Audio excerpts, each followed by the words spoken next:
Добар ден, пладневни вести на Канал Плюс. Што е актуелно во последниот јулски ден? Почнуваме со кратката најава за темите на денот.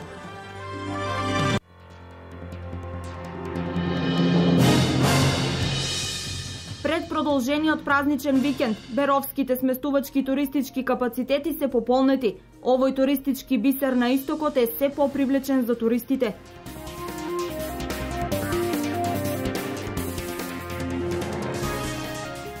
Виничко градец се подготвува за славење на Илинден. За прв пат во ова село за Илинден ќе бие црковна камбана.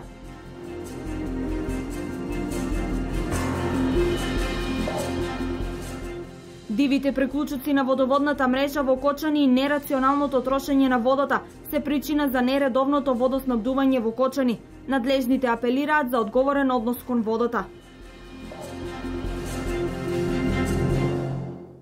Училишната година започнува од 1 септември. Владата не го прифати барањето на хотелиерите за продолжување на летниот распуст до 15 септември. Го разбираме барањето и иницијативата на дел од туристичките работници, меѓутоа секогаш се водиме од најдобриот интерес на учениците, изјави заменик министерот за образование Спиро Ристовски.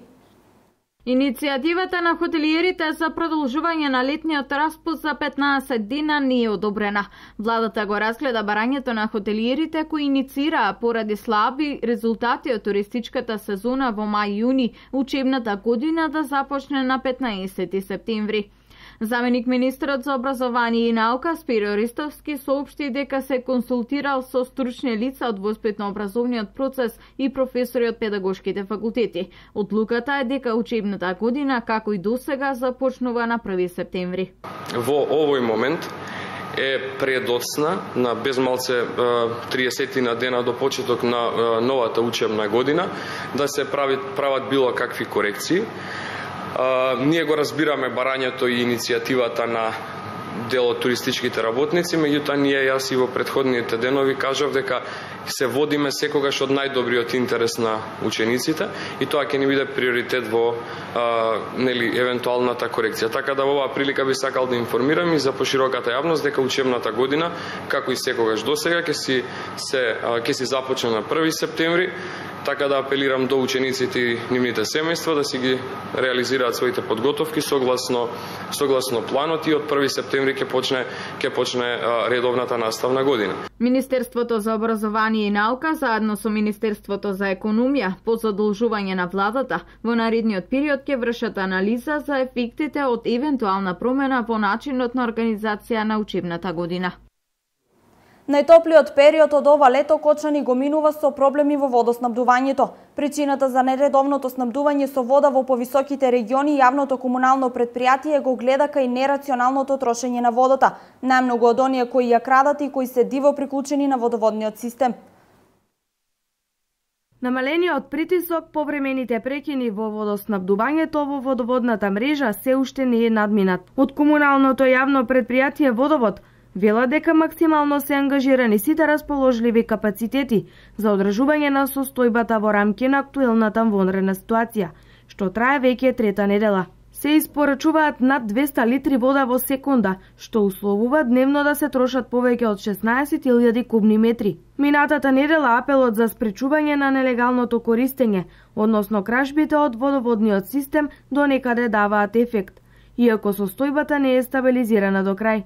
Од Водовод вела дека граѓаните после контролите повеќе внимаваат, но сега за неколку пати е зголемен бројот на пријави што пристигнуваат од минувачи кои реагираат или соседи кои реагираат на трошење на водата од страна на нивните сограѓани.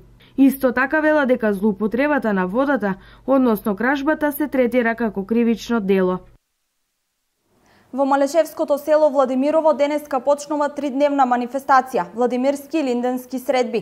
Организаторот најавува богата културно-уметничка и забавна програма. На вториот ден од манифестацијата ќе има и Линденски турнир во мал фудбал. Годинава ќе се отвори и постојана изложба насловена Културно-историска одеја огледало на Владимирската гордост, на која ќе бидат представени документи, предмети, книги и фотографии кои говорат за историјата и потенцијалите на село Владимирово. Централниот настан е одбележувањето на Илинден, кое традиционално се одвива на местото викано Шилеви огради. Празнувањето започнува со свечена архиерејска литургија во црквата Свети Илија.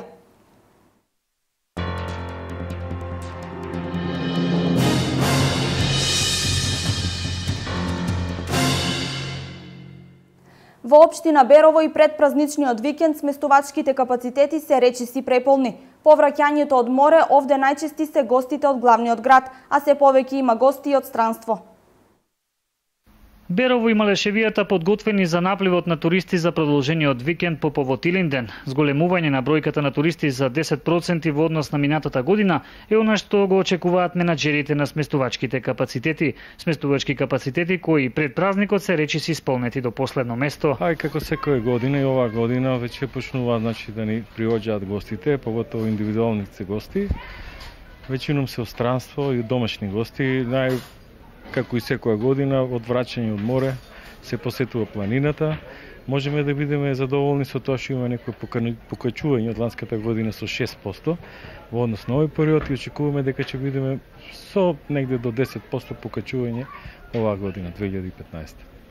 За гостите кои што ги има најмногу од македонската метропола, Берово е едно од местата кое што е топ дестинација по враќањето од море. Доаѓаме од Скопје, дојдовме овдека за да се оладиме, горештините да ги поминеме овие 2 дена, сабот и недела. Така да стварно најдовме овдека доста добри места, убави места. Дојдовме и во манастирот сега да видиме, баш многу и тоа е убаво и ни интересира. Бевме на повеќе места, бевме во местото Клепало, да, бевме во местото Клепало.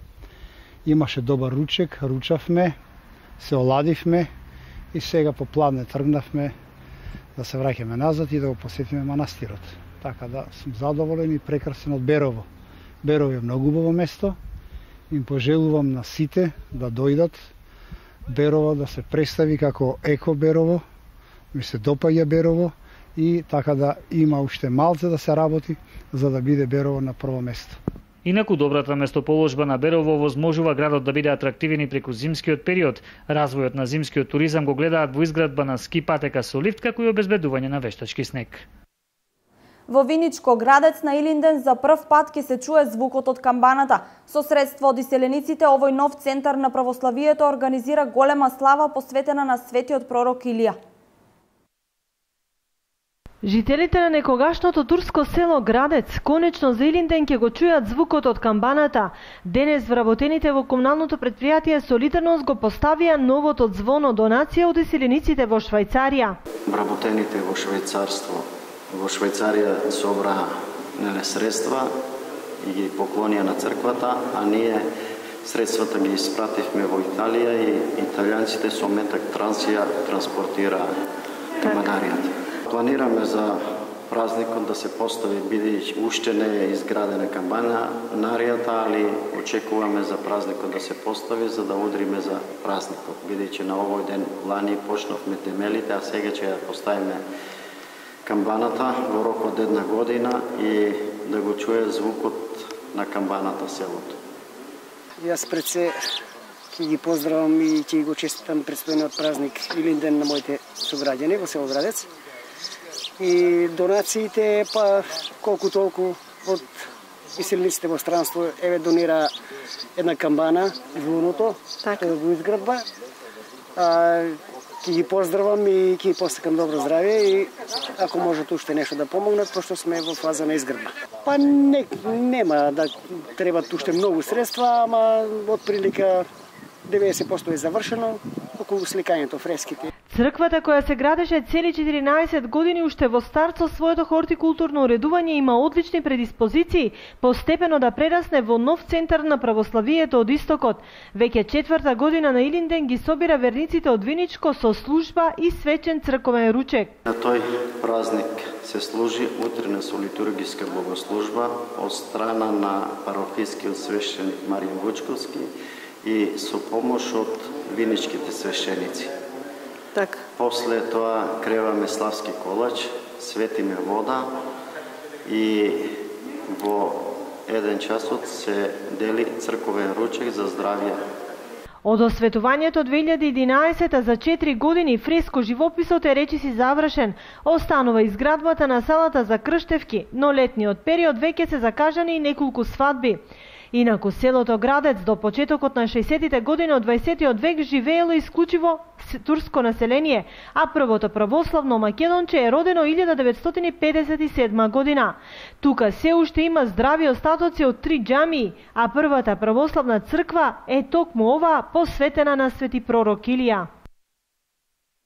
Вечерва на летната сцена во Дом на млади Штип промотивен концерт на првиот албум ќе има Игор Атанасовски, познат како Гуру Харе, еден од најпрепознатливите актуелни македонски музичари. Се работи за првото комплетно авторско дело на Гуру Харе, чии промотивни концерти низ Македонија почнуваат токму со вечерашниот концерт во Штип.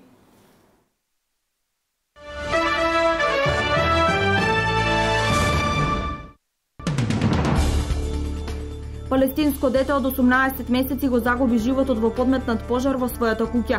Огнот ја зафатил куќата додека бебето спиело со своето семејство. Постариот брат и таткото се здобиле со тешки повреди. Напаѓачите оставиле графити во близина на куќата кои на хебрејски може да се протолкуваат како одмазда. Директорот на Австралиското биро за безбедност во авионскиот сообраќај, Мартин Долан, изјави дека е многу веројатно авионските остатоци што се појавија на францускиот остров Реунион во Индискиот океан да му припаѓаат на исчезнатиот малезиски Боинг 777. Деловите сега се испитуваат, но најверојатно станува збор за малезискиот авион, затоа што нема регистрирано друг случај на исчезнување на Боинг од овој тип. Над 37.000 лица се евакуирани од своите домови во парагвајската престолнина Асунсион поради поплавите што го зафатија градот. Поплавите ги предизвика реката Парагвај, која се излеала од своето корито. Парагвајските власти презедоа мерки за времено сместување на евакуираните лица и за нивно обезбедување со храна и облека.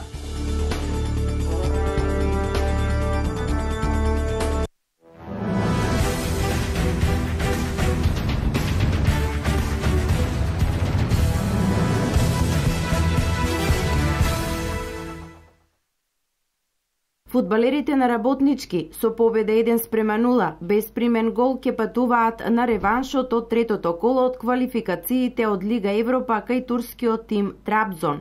Романтичарите вчера вечер на Филип II го победија Трабзон со 1-0.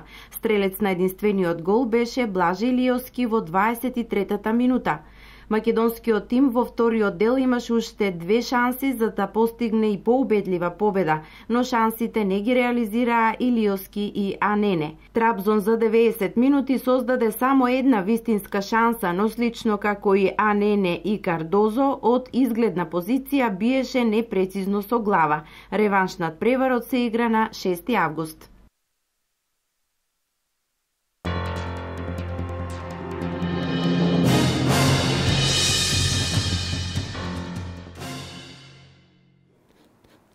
Ова е се во ова издание на вестите на Канал Плюс. Повеќе информации за настаните на денот гледајте во Дневникот во 16:30 и на нашиот веб портал kanalplus.mk. Пријатен ден!